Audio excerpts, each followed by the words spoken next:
Hi all. இது Wednesday எடுத்த video. அன்னைக்கு காலையில வந்து விநாயகர் சதுர்த்தி வீட்ல வந்து நல்லபடியா சாமிலாம் கும்பிட்டு முடிச்சாங்க. ஈவினிங் போல ஏதாவது கோவிலுக்கு போயிட்டு வரலாம் சொல்லி ஐடியா பண்ணுங்க. எனக்கு வந்து ரொம்ப நாளா வந்து பாரிஸ்ல இருக்க கந்தசாமி கோவிலுக்கு போகணும்னு சொல்லி ரொம்ப ஆசையா இருந்தது. இப்பதானே கும்பாபிஷேகம் பண்ணாங்க. சரி ஒரு 48 நாளுக்குள்ள போய் பார்த்துட்டு வந்துடலாம் அப்படின்னு சொல்லிட்டு ஒரு ஆசையாவே இருந்தது.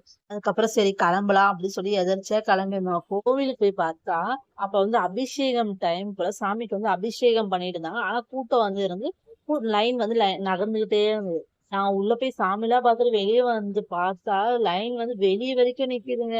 அன்னைக்கு வந்து நாங்க போன டைம் வந்து 2 அபிஷேகம் பார்த்தோம். சந்தன அபிஷேகம், விபூதி அபிஷேகம் 2 அபிஷேகம் பார்த்துட்டு சாமி பிரசாதம்லாம் வாங்கிட்டு, உள்ள வந்து குளம் இருக்கும். அந்த குளம் வந்து ரொம்ப சூப்பரா இருக்கும். ஆனா வந்து கொஞ்சம் வந்து டஸ்ட்டா இருந்தது.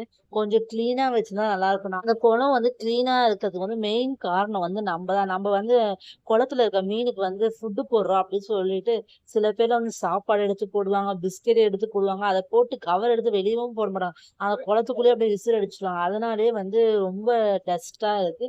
இந்த தப்பெல்லாம் வந்து நம்ம திருத்திக்கிட்டாலே கோவில் குளம் வந்து நல்லா கிளீனாவே வச்சுக்க முடியும். அது வந்து நம்ம கையில தாங்க இருக்கு. அதுக்கப்புறம் கந்தசாமி கோவிலுக்கு போயிட்டு, வர வழியிலே ரொம்பவே பழமை வாய்ந்த கச்சாலீஸ்வரர் சிவன் கோவில் இருந்து அப்புறம் அங்கேயே போயிட்டு நல்லபடியா சாமிலாம் கும்பிட்டு வந்திருந்தோங்க. அந்த சிவன் வந்து ரொம்ப அம்சமா இருந்தார். பார்க்கவே வந்து ரொம்ப ஆசையா இருந்தது. அதுக்கப்புறம் அப்படியே வர வழியிலே ரொம்பவே ஃபேமஸான எல்லாருக்கும் தெரிஞ்ச காளிகாம்பாள் கோவில்ல போய் சாமி கும்பிட்டு வந்தோங்க. காளிகாம்பாள் கோவில் ரொம்ப காலியா இருந்துச்சு. ஹேப்பியா சாமி கும்பிட்டு வந்தாச்சு. சப்போர்ட் பண்ணுங்க. பை.